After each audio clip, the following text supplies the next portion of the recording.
B2H classes के online YouTube channel में एक बार फिर से आपका हार्दिक स्वागत है। अपनी पिछली क्लास में हमने इंडस वैली सिविलाइजेशन से रिलेटेड जो प्रीवियस ईयर्स क्वेश्चंस थे जो या तो किसी स्टेट की पीएससी एग्ज़ाम में आ रखे हो या यूपीएससी की एग्ज़ाम में आ रखे हो, वो क्वेश्चंस हमने देखे थे। और उसमें ही उसी श्रृंखला में आगे जो भी जितने भी क्वेश्चन बाकी रहे हैं वे क्वेश्चन आज देखेंगे।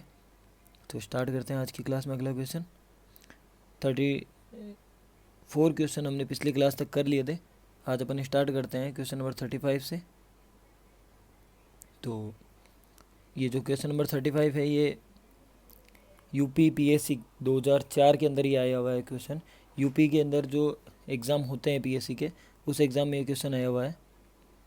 तो क्वेश्चन है, भारत का सबसे बड़ा हड़प्पन पुरातन पुरा स्थल कौन सा है? भारत का सबसे बड़ा हड़प्पन पुरा स्थल कौन सा है? हमने ये पढ़ा था कि भारत में सबसे बड़ा पुरातन स्थल हड़प्पा का कौन सा है? राखीगढ़ी। जबकि सबसे बड़ा वैसे कौन सा है? मोहनजोदाड़ो। कौन सा है? मोहनजोदाड़ो। और सबसे छोटा अगर मैं बात करूँ तो कौन सा है? अल्लादीनो। सबसे छोटा है अल्लादीनो। तो सबसे बड़ा मोहनजोदाड़ो। अगर भारत की बात करें, भारत में सबसे बड़ा कौन सा है? तो भारत में सबसे बड़ा राखीगढ़ी। कौन सा? राखीगढ़ी। नेक्स्ट क्वेश्चन पे चलते हैं। Question number 36।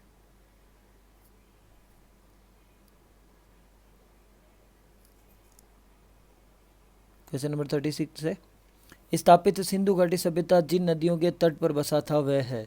सिंधु घाटी सभ्यता जो है वो कौन कौन सी नदियों के तट पर बसी हुई थी? तो इसके अंदर 4 ऑप्शन है। चारों में से सही कूट का अपन को चयन करना है कि कौन कौन सी नदियों का सही कूट में है या नहीं है। तो देखते हैं। सिंधु सभ्यता, सिंधु नदी हमें बताया थी, सिंधु नदी। सेकंड ऑप्शन चिनाब नदी, चिनाब भी हमने देखा था, चिनाब थी। झेलम भी थी, गंगा नहीं थी। गंगा नदी उस टाइम नहीं थी। गंगा का उल्लेख आगे हम देखेंगे जब अपन वैदिक काल पढ़ेंगे। इससे आगे का जो काल है वैदिक काल या ऋग्वेदिक काल जो है, इसके अंदर हम देखेंगे कि ऋग्वेद के अंदर गंगा शब्द का उल्लेख हुआ है या नहीं हुआ है। अपन अगली अपनी क्लासेज होगी उसके अंदर देखेंगे। तो इसमें सही ऑप्शन कौन सा हो गया? 1, 2 और 3 तीनों सही है। तो सही ऑप्शन कौन सा हो गया इसमें? बी ऑप्शन आपका बिल्कुल राइट हो गया। तो बी ऑप्शन बिल्कुल राइट हो गया। नेक्स्ट क्वेश्चन देखते हैं। स्थापित सिंधु घाटी सभ्यता जिन नदियों के तट पर बसी हुई थी वह थी। सिंधु घाटी सभ्यता जिन नदियों के ये सेम क्वेश्चन वापस रिपीट हो गया। 37 क्वेश्चन देखते हैं। आरएस एग्जाम के अंदर ही आया था। जो राजस्थान के अंदर अपने एग्जाम होता है आरएस का, राजस्थान एडमिनिस्ट्रेशन सर्विस, उस एग्जाम के अंदर ये क्वेश्चन पूछा गया था। सिंधु घाटी से 1993 में सिंधु घाटी के लोग विश्वास करते थे। ये सवाल मैंने पहले भी करवा रखा है आपको। सिंधु घाटी के लोग किस में विश्वास करते थे? मातृ शक्ति में। किस में विश्वास करते थे? मातृ शक्ति में। हमने देखा था मातृ देवियों की मूर्तियां मिलती यहाँ पे।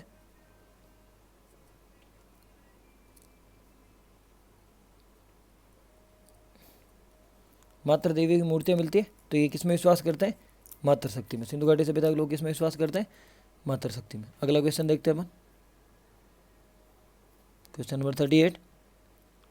सिंधु घाटी के लोग पूजा करते हैं। ये एग्जाम यूके पीएससी में आ रखा है, उत्तराखंड के पीएससी एग्जाम है 2006 के अंदर। सिंधु घाटी सभ्यता के लोग पूजा करते हैं। किसकी पूजा करते हैं सिंधु घाटी सभ्यता के लोग? तो हमने देखा था पशुपति। मोहनजोदड़ो के अंदर मूर्ति में देखी थी हमने, पशुपतिनाथ की मोहर मिलती है। तो पशुपतिनाथ की है पूजा करते हैं। इंद्र और वरुण की ये नहीं करते हैं, ब्रह्मा की भी नहीं करते हैं, विष्णु की भी नहीं करते हैं। किसकी पूजा करते हैं? पशुपति की। साथ ही साथ हमने आदि शिव की भी देखा था। अगर यहाँ पे साथ में आद्य शिव भी ऑप्शन दिया रखा हो, अगर जैसे ऊपर वाला सवाल हमने देखा था जिसके अंदर सही कूट पूछा गया था, वैसे अगर आद्य शिव भी दे रखा हो, या ऐसे लिखते हैं इसको, दोनों तरीके से आप लिख सकते हो, आद्य शिव या आद्य शिव, इनके बारे में पूछा जाए तो इनकी भी पूजा सिंधु घाटी सभ्यता के लोग करते थे। अगला है, मोहनजोदड़ो एवं हड़प्पा की पुरातात्विक खुदाई के प्रभारी थे। ये आरएस 1997 में क्वेश्चन पूछा गया है कि जो मोहनजोदड़ो और हड़प्पा की जो खुदाई हुई थी, उस खुदाई के जो प्रभारी कौन थे? हु इज़ द हेड कौन थे उसके? तो किसने मतलब वो स्टार्ट की थी खुदाई? तो इसका सही ऑप्शन क्या है?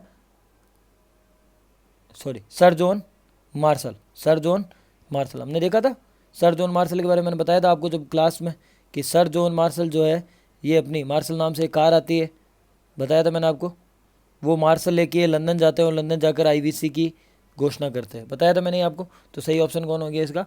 आईवीसी के जो थे बताने वाले, या मोहनजोदड़ो या हड़प्पा के जो पुरातात्विक खुदाई जो थे उसके प्रभारी कौन थे? Sir John Marshall. Lord Macaulay, आगे हम देखेंगे मैकाले कमेटी बनती है, मैकाले की रिपोर्ट आती है, मॉडर्न इंडिया में आएगी। साथ ही साथ रॉबर्ट क्लाइव वगैरह, कर्नल जेम्स टोड को आप सब जानते हैं, जिसको अपने राजस्थान में बाबू भलाड़ा भी कह के बुलाते हैं, या गुड़ले वाला बाबा भी बोलते हैं बहुत बार। सिंधु घाटी सभ्यता को खोज निकालने में जिन 2 भारतीयों का नाम जुड़ा हुआ है, कौन कौन से 2 भारतीय हैं जिनका नाम सिंधु घाटी सभ्यता से जुड़ा हुआ है? तो सबसे पहले जॉन मार्शल, दूसरा ऑप्शन देखते हैं, पहला ऑप्शन को छोड़ते हैं। जॉन मार्शल हमें पता है भारतीय नहीं है। फिर है आशीर्वादी लाल श्रीवास्तव और रंगनाथ राव। रंगनाथ राव जरूर है, लेकिन आशीर्वादी लाल श्रीवास्तव का नाम नहीं है। माधव राव वत्स, MS वत्स मैंने बताया था आपको, तो MS वत्स तो है, लेकिन VB राव नहीं है, VB राव नहीं है। तो सही ऑप्शन कौन सा हो गया इसमें? सही कूट राखाल दास बनर्जी और दयाराम साहनी। राखाल दास बनर्जी और दयाराम साहनी इसका सही ऑप्शन हो गया। तो इसका राइट ऑप्शन कौन सा हो गया? राखाल दास बनर्जी और दयाराम साहनी। नेक्स्ट क्वेश्चन देखते हैं। निम्नलिखित में से कौन सम्मिलित नहीं है? निम्नलिखित में से कौन सा सम्मिलित नहीं, मतलब ये जो ऑप्शन है इनमें से कौन सा सही मैच नहीं कर रखा है? तो 41 क्वेश्चन में देखेंगे। हड़प्पा की खोज किसने की थी? दयाराम साहनी ने, हमें बताया, सही है। लोथल की SR राव, सर रंगनाथ राव ने की थी, ये भी हमें पता है। सूरकोटड़ा की JP जोशी ने की थी, ये भी हमें पता है। ये मैंने क्लास में आपको नहीं लिखाया था, बट आप लिख लीजिएगा। आप सूरकोटड़ा की किसने लिखी थी? JP जोशी ने की थी ये खोज। फिर है धोलावीरा। धोलावीरा में क्या, अब देखिए यहाँ जरूरी नहीं आपको सूरकोटड़ा का पता हो या नहीं होना, कोई जरूरी नहीं। आपको धोलावीरा मैंने बताया था, धोलावीरा मैंने बताया था। धोलावीरा का 2 चीज़ें बताई थी मैंने आपको, उत्खनन करता अलग बताया था और खोज करता अलग बताया था। खोज मैंने बताया था कि JP जोशी जी ने घोषणा की थी, जोशी जी ने टिप्पणी दे के बताया था कि साहब यहाँ से आपके धोलावीरा निकलेगी। और धोलावीरा की खोज किसने की थी? खुद इंद्र ने। इंद्र मतलब रविंद्र ने, रविंद्र सिंह बिष्ट ने। RS बिष्ट भी बोलते हैं इसको, RS बिष्ट। तो इसका सही ऑप्शन क्या हो गया? D। सही ऑप्शन कैसे, कौन सा सम्मिलित नहीं है? तो धोलावीरा की खोज VK थापड़ ने नहीं की थी। इसकी खोजकर्ता कौन है? JP जोशी, और उत्खनन करता रविंद्र सिंह बिष्ट। Question number 42। हड़प्पा का उत्खनन करने वाला प्रथम पुरातत्वविद जो इसके महत्व को नहीं समझ पाया। मतलब हमने देखा था कि हड़प्पा सभ्यता के बारे में पता बहुत पहले ही चल गया था, लेकिन एक इंसान ऐसा भी था जिसको पता तो चल गया था, लेकिन ये इसकी इंपॉर्टेंस को नहीं समझ पाया था। तो ये जो बात कही जाती है कि ये इंपॉर्टेंस को नहीं समझने वाली जो बात है, ये एक इंसान को कही जाती है, और वो इंसान कौन सा है? कनिंघम। मैंने आपको 2 बार बताई थी बात की, 2 बार अलग अलग तरीके से कनिंघम के कानों तक ये बात पहुंचती है, लेकिन कनिंघम इसकी इंपॉर्टेंस को इतना समझ नहीं पाता। हालांकि कनिंघम ने बाद में काफ़ी मदद की थी और काफ़ी इसको हाईलाइट भी किया था, लेकिन फर्स्ट टाइम में कनिंघम भी इसकी इंपॉर्टेंस को अच्छे से समझ भी नहीं पाया था। इसी वजह से कनिंघम यहाँ से चला भी गया था वापस। तो A कनिंघम। अगला क्वेश्चन देखते हैं। निम्नलिखित में से कौन हड़प्पा और मोहनजोदड़ो के उत्खनन से संबंधित नहीं है? हड़प्पा और मोहनजोदड़ो, ये देखिए 56 और 59 बिहार पब्लिक सर्विस कमीशन 2015 में ये क्वेश्चन आया था। तो निम्नलिखित में से कौन हड़प्पा और मोहनजोदड़ो के उत्खनन से संबंधित नहीं है? तो कौन संबंधित नहीं है? VS Smith. VS स्मिथ इससे संबंधित नहीं है। बाकी RD बनर्जी, KN दीक्षित और MS वत्स तीनों इससे संबंधित है। VS स्मिथ इससे संबंधित नहीं है। तो RD Banerjee, KN Dixit, RD Banerjee, KN Dixit और MS वत्स तीनों इससे संबंधित है, लेकिन VS स्मिथ इससे संबंधित नहीं है। सिंधु सभ्यता की विकसित अवस्था में निम्नलिखित में से किस स्थल से घरों में कुओं के अवशेष मिलते हैं? तो घरों में कुएं के अवशेष कहाँ से मिलते हैं? मैंने जो आपको नोट्स बताए थे, नोट्स लिखाए थे, उसके अंदर मैंने आपको बताया था कि मोहनजोदड़ो से घरों में कुएं मिलते हैं। अकेले मोहनजोदड़ो से 700 कुएं मिलते हैं, मैंने बताई थी आपको बात। ये जो बात लिखी गई है, ये बात लिखी गई है जितने भी बुक्स है, चाहे NCERT बुक्स हो, पुरानी NCERT बुक्स में भी ये डाटा दिया हुआ है, कुछ बुक्स और भी अदर राइटर्स की जो बुक्स लिखी हुई है उसके अंदर भी डाटा लिखा हुआ है। लेकिन एक प्रोफेसर है जो अपने इंडिया के अंदर जिनकी बुक सबसे ज़्यादा चलती है, वो है रामचरण शर्मा।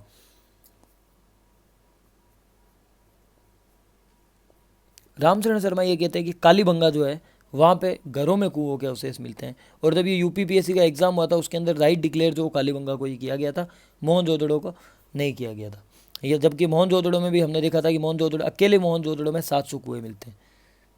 तो यहाँ जो सही ऑप्शन दिया गया था वो कालीबंगा दिया गया था, डॉक्टर रामचरण शर्मा जो थे उनकी बुक के आधार पर दिया गया था, और ये एक ऑथेंटिक बुक है इसलिए कालीबंगा को राइट माना गया था। मोहनजोदड़ो निम्नलिखित में से कहाँ पर स्थित है? तो मोहनजोदड़ो हमने पढ़ा था पहले, यहाँ वैसे भी भारत में तो है नहीं, तो 2 ऑप्शन तो वैसे ही डिलीट हो गए। अफगानिस्तान में भी नहीं है, तो सीधा सीधा ऑप्शन कौन सा बच गया? पाकिस्तान के सिंध प्रांत में, पाकिस्तान के सिंध प्रांत में। अगला क्वेश्चन देखते हैं। जिन्होंने क्लासेज अटेंड किए उनको शायद क्वेश्चन सारे आ रहे होंगे। सर्वप्रथम मानव ने निम्न धातु का उपयोग किया था। तो मानव ने कौन सी धातु का उपयोग किया था? सबसे पहले तांबा का। कौन सी किया था? तांबा का। अब आप ये कहेंगे कि तांबे का यूज़ सबसे पहले कैसे किया होगा? तो ये सही है, लोहे की खोज जरूर हो गई थी, लेकिन सबसे पहले यूज़ कौन सा किया गया था? तांबा किया गया था। यूजेबल कौन सा है सबसे पहले? सबसे ज़्यादा यूज़ किया गया, और सबसे पहले यूज़ किया गया कौन सा? तांबा यूज़ किया गया था। ये RS 2012 में अपने क्वेश्चन पूछा गया। हाथी दांत का पैमाना हड़प्पा के संदर्भ में मिला है। हाथी दांत कहाँ से मिला है? तो हाथी दांत मैंने आपको बताया था, हाथी दांत कहाँ से मिला था? लोथल में। रंग बोगलो, रंगनाथ राव ने भोगवा नदी के किनारे जो सभ्यता खोजी थी, लोथल। ये ट्रिक बताई थी मैंने आपको, जिन्होंने नहीं देखी है पहले क्लास वो देख लीजिए, बाकी मैं वापस बता देता हूँ। रंग भोग लो, सर रंगनाथ राव, SR राव ने इसकी खोज की थी। ये भोगवा नदी के किनारे, और इसका नाम क्या? लोथल। यहाँ पे ये ऑथेंटिक चीज़ के रूप में मिली थी। क्या मिला था? हाथी दांत का पैमाना मिला था। अगला क्वेश्चन देखते हैं। हड़प्पा कालीन स्थलों में अभी तक किस धातु की प्राप्ति नहीं हुई है? हड़प्पा सभ्यता की खोज हो चुकी है, लगभग सारी धातुएं वहाँ मिल चुकी है, लेकिन एक धातु वहाँ पे नहीं मिल रही, और वो कौन सी धातु है? लोहा। ये सवाल भी मैंने पहले करवा दिया था, और आपको जब क्लास ली थी, क्लास के अंदर भी मैंने बताया था कि ये क्वेश्चन बहुत बार पूछा जाता है कि हड़प्पा सभ्यता के लोगों को कौन सी धातु का ज्ञान नहीं था, और वहाँ लोहा ऑप्शन दिया जाता है, और हमारे दिमाग में सीधा ये आता है कि लोहे की खोज तो काफ़ी पहले ही हो चुकी थी, तो फिर लोहे का यूज़ क्यों नहीं किया जाता? तो ये सही है, उस सभ्यता के लोग लोहे से इतना परिचित नहीं थे। निम्न में से कौन सा स्थल घग्गर और उसकी सहायक नदियों की घाटियों में स्थित है? तो घग्गर और उसकी सहायक नदी, हमें पता है घग्गर अपने राजस्थान में एंटर होती है, और उसकी सहायक नदियाँ का क्या मतलब हुआ? सहायक नदियाँ मतलब उसकी ट्रिब्यूटरी पीछे ही होगी, आगे तो उसकी कोई ट्रिब्यूटरी होगी नहीं। ये अपने राजस्थान है, राजस्थान से अंदर जब घग्गर एंट्री होती है उससे पहले यहाँ जो स्टेट आता है हरियाणा, और हरियाणा में कौन सा है? बनवाली। बनवाली के अंदर जो ये बनवाली जो स्थल है वो घग्गर और उसकी सहायक नदियों के नदी घाटी में स्थित है। ये RS 2010 में अपने क्वेश्चन पूछा गया था। अगला क्वेश्चन देखते हैं। हड़प्पा संस्कृति के संदर्भ में सेलकृत स्थापत्य, सेलकृत मतलब सेल से बना हुआ, पत्थर से बना हुआ स्थापत्य के प्रमाण कहाँ से मिलते हैं? तो सेलकृत स्थापत्य के प्रमाण कहाँ से मिलते हैं? धोलावीरा में मिलते हैं। कहाँ से मिलते हैं? धोलावीरा से मिलते हैं। ये UPPSC में पूछा गया है। अगला देखते हैं। लेखन कला की उचित प्रणाली विकसित करने वाली सर्वप्रथम प्राचीन सभ्यता कौन सी थी? लेखन कला, जिनकी खुद की शैली थी, वो सभ्यता कौन सी थी? हमें पता है वो सभ्यता कौन सी थी। सबसे पहले कौन सी थी, क्या बता सकते हैं? शायद आप लोगों के दिमाग में आ रहा होगा सिंधु, जबकि सिंधु नहीं है। सबसे पहली सभ्यता कौन सी है? वो सुमेरिया सभ्यता है। लेखन कला की उचित प्रणाली विकसित करने वाली सबसे पहली सभ्यता कौन सी है? सुमेरियन सभ्यता है। कौन सी है? सुमेरियन। हालांकि सिंधु घाटी सभ्यता की भी लिपि थी, लेकिन इनके पास उचित प्रणाली नहीं थी। मैंने बताया था गोमूत्राक्षर शैली थी इनकी, इधर से इधर, इधर से इधर, ऐसे लिखते थे ये लोग। साथ ही साथ और भी अनेक कारण अभी पढ़ी भी नहीं गई इस लिपि को इतना अच्छे से, इसलिए सभ्य से पहले कौन सी है? सुमेरिया। कौन सी है? सुमेरिया सभ्यता जो थी वो सबसे प्राचीन सभ्यता है। निम्नलिखित में से कौन सी सभ्यता नील नदी के तट पर पनपी थी? नील नदी, नील नदी के तट पर कौन सी है? तो नील नदी के हमने देखा था, नील नदी का है मिस्र में, दक्षिण अमेरिका महाद्वीप में, अपने दक्षिण अफ्रीका में, सॉरी दक्षिण अफ्रीका जो महाद्वीप है, साउथ अफ्रीका, उसके अंदर है। साउथ अफ्रीका में मिस्र देश, और मिस्र देश में ये सभ्यता बनी थी। तो मिस्र देश में ये जो नील नदी जो है, ये इस नील नदी के किनारे ये सभ्यता विकसित हुई थी, जो विश्व की सबसे लंबी नदी है उसके किनारे। निम्नलिखित स्थानों पर किस एक स्थान पर सिंधु घाटी सभ्यता से संबंधित विख्यात वृषभ की मुद्रा, वृषभ मतलब बेल की मुद्रा, बेल की मुद्रा कहाँ से मिलती है? तो बेल की मुद्रा कहाँ से मिलती है? मोहनजोदड़ो से। कहाँ से मिलती है? मोहनजोदड़ो से। ये भी मैंने क्लास के अंदर करवाया था आपको। निम्नलिखित में से किस पशु का अंकन हड़प्पा संस्कृति की मोहरों पर नहीं मिलता है? कौन सा एक पशु है जिसका अंकन जो हड़प्पा सभ्यता की जो भी मोहर है उन मोहरों के ऊपर नहीं मिलता है? तो बेल हमने देखा था, बेल का अंकन मिलता है हाथी का अंकन भी मिलता है, भेड़ का भी मिलता है, लेकिन घोड़े का अंकन यहाँ पे नहीं मिलता है। किसका नहीं मिलता है? घोड़े का अंकन। तो घोड़े का अंकन मोहरों पर नहीं मिलता है। किस पशु के अवशेष जो है वो सिंधु घाटी सभ्यता, आईवीसी से कौन सा पशु है जिसके आपको अवशेष प्राप्त नहीं होते हैं? तो हमने देखा था कौन से पशु के नहीं प्राप्त होते? शेर के नहीं प्राप्त होते। घोड़े के भी अवशेष थोड़े बहुत मिले थे, गाय के भी मिले, क्योंकि बैल के मिल रहे हैं तो अपने आप से गोवंश में आ गया, और हाथी के भी मिले, लेकिन शेर के अवशेष कहीं भी नहीं मिले, तो ये हो गया शेर। तो अवशेष शेर के नहीं मिले, और मूर्तियाँ जो है उसके ऊपर किसकी आकृति नहीं मिली है? ये क्वेश्चन अपन ने पहले देखे थे, दोनों क्वेश्चन एक बार वापस समझ लेना आप। अवशेष की बात करें तो शेर की नहीं मिले, जबकि मूर्ति पर जो चिन्ह जो है, मार्क जो है वो घोड़े का नहीं मिला है। मूर्तियों पर अंकन जो है वो किसका नहीं मिला है? घोड़े का नहीं मिला। अगला क्वेश्चन देखते हैं। मर्ण पट्टिका पर उत्कीर्ण सिंह युक्त देवता की कृति प्राप्त हुई है। सिंह वाले देवता की मूर्ति कहाँ से प्राप्त हुई है? बताइए सही ऑप्शन इसका। सिंह वाले देवता कहाँ पे मिली है? कालीबंगा में। कहाँ से मिली है? कालीबंगा से। तो कालीबंगा से सिंह वाले देवता की मूर्ति मिली है अपने राजस्थान में, कालीबंगा, और वहीं से सिंह वाले देवता की मूर्ति मिली है। धोलावीरा जिस राज्य में स्थित है वह है? धोलावीरा कौन से राज्य में? ये सवाल भी मैंने क्लास के अंदर आपको करवाया था। धोलावीरा कौन से राज्य के अंदर है? गुजरात के अंदर है। कहाँ पे? गुजरात के अंदर है। कौन सा हड़प्पा नगर 3 भागों में विभक्त है? हड़प्पा का कालीन जो नगर पड़े थे, हमने देखा था मेजर जनरली ये जो 2 भागों में बैठा हुआ रहता है। एक भाग दुर्ग वाला और दूसरा भाग जहाँ जन सामान्य रहता है। लेकिन एक जगह ऐसी भी देखी थी हमने जहाँ पे 3 भागों में वो बैठा हुआ था। ये भी मैंने क्लास के अंदर बताया था, मैंने बताया भी था कि ये बहुत इंपॉर्टेंट है। तो इसका सही ऑप्शन कौन सा हो गया? धोलावीरा। कौन सा हो गया? धोलावीरा। धोलावीरा इसका सही ऑप्शन हो गया। धोलावीरा जो है वो 3 भागों में विभक्त शहर था। अगला ऑप्शन क्वेश्चन देखते हैं। एक उन्नत जल प्रबंध व्यवस्था का साक्ष्य प्राप्त होता है। अच्छी टेक्नोलॉजी पर बेस्ड जो जल प्रबंध है उसका साक्ष्य कहाँ मिलता है? तो हमने धोलावीरा में पढ़ा था। ये भी धोलावीरा मैंने आपको बताया था। यहाँ पे जो है वो जलाशय बनाए गए थे, कृत्रिम जलाशय बनाए गए थे धोलावीरा में। तो उनके साक्ष्य असली कहाँ से मिलते हैं? अपने धोलावीरा से मिलते हैं। अगला क्वेश्चन देखते हैं। निम्नलिखित में से किस स्थल पर द्विशव संस्कार मतलब डबल बरियल जो है वो कहाँ से प्राप्त होता है? तो डबल बरियल वाला भी हमने देखा। ये भी देखिए यूपी पीएससी एग्जाम, सारे किसी न किसी एग्जाम में पहले पूछे गए हैं, और वो भी पीएससी एग्जाम में। अब ये जो अगर पीएससी एग्जाम पूछे गए हैं तो इनके चांसेस ज़्यादा रहते हैं दोबारा छोटे एग्जाम में, दूसरे एग्जाम्स में पूछने के। तो डबल बरियल कहाँ से मिले? तो डबल बरियल जो है वो यहाँ पे ऑप्शन जब ये एग्जाम में दिया गया था तब ये थोड़ा गड़बड़ था इस क्वेश्चन के अंदर, इसलिए इसको मोरिस में दिया गया था। इसमें जो है लोथल और कालीबंगा दोनों इसी है। तो डबल जो द्विशव संस्कार है जिसको डबल बरियल कहते हैं वो कहाँ कहाँ है? धोलावीरा और लोथल और कालीबंगा में। लोथल और कालीबंगा में। तो सी एंड डी दोनों ऑप्शन इसके क्या है? राइट है। सी और डी इसके दोनों ऑप्शन क्या है? राइट है। ये भी अगर आपको नहीं पता हो तो पिछली क्लासेस देख लेना, मैंने सारी चीज़ें लिखाई है आपको कि कौन कौन से कहाँ कहाँ पे डबल जो है वो दाह संस्कार के साक्ष्य कहाँ से मिलते हैं आपको। अगला क्वेश्चन 61। वस्त्रों के लिए कपास की खेती आरंभ सबसे पहले कहाँ से किया गया था? तो ये हमें पता है, ये भी सवाल मैंने क्लास के अंदर बताया था। कपास का उत्पादन सबसे पहले कहाँ से स्टार्ट किया था? भारत से किया गया था। कहाँ से किया गया था? भारत से। ये आज की क्लास का लास्ट क्वेश्चन था। ये यूपी पीएससी 2016 में पूछा गया है।